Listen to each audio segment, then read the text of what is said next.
Everyone, welcome back to the Tech Rundown podcast. I'm your host, Anna-Lysa. Definitely a happy Juneteenth to everyone out there celebrating on this beautiful Friday. Also, I really want to pause to recognize the New York Knicks because, wow, what a season. Congratulations to the Knicks. And for those of you who do not know, I spent some time in New York between middle school and high school, part of high school in Mount Vernon, New York, the Bronx, Westchester, New York. Shout out to you all. Big up to yourself. Definitely had a ball there. So, yeah, when the Knicks won, definitely was feeling that New York energy for sure. And that is a beautiful energy. All right, let's get to today's headlines. It's been a week since SpaceX debuted as the biggest initial public offering ever. And since then, the company has announced that they will acquire AI coding startup Cursor for $60 billion. The merger is expected to close in the third quarter of the year, according to CNBC.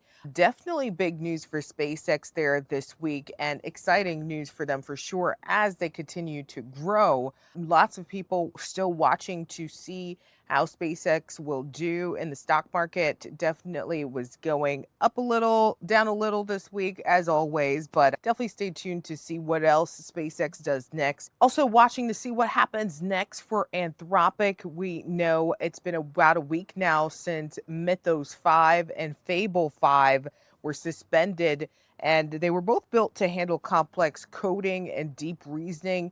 In a statement, the company says the U.S. government, citing national security authorities, issued an export control directive to suspend all access to Fable 5 and Mythos 5 by any foreign national, whether inside or outside the United States, including foreign national Anthropic employees.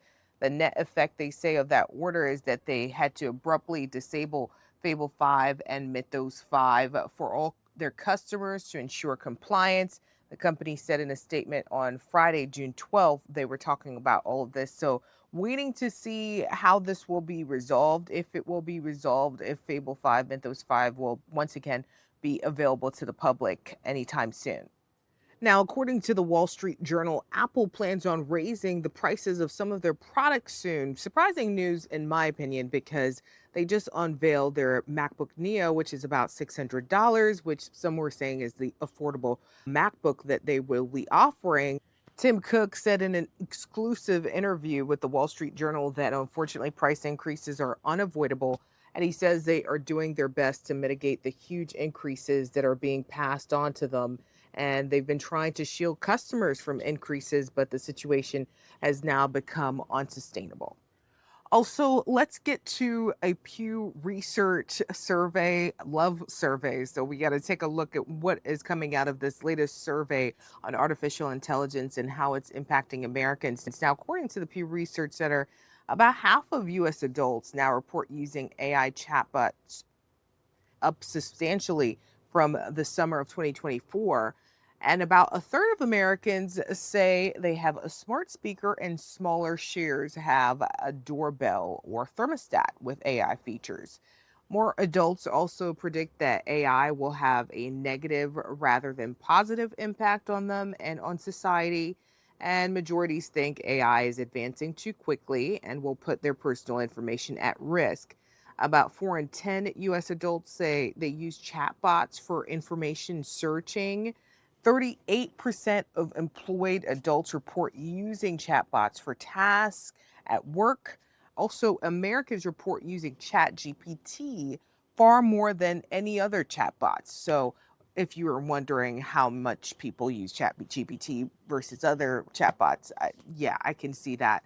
There are lots of chatbots out there, but I believe that OpenAI has really created a space for themselves and a market for themselves when it comes to the ease of using their chatbots. Even when I created the AI agent, which I talked about in my last newsletter, which you can find at Substack, annalysagale.substack.com, I pretty much used ChatGPT. I did have to pay a premium price for it, but that is one of the easiest ways to create an AI agent right now.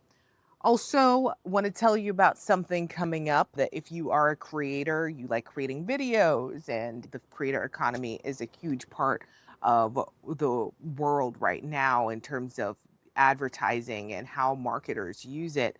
Want to tell you about an opportunity coming up. You can apply to participate in the Nancy Grace Roman Space Telescope launch. The deadline to apply is June 28th.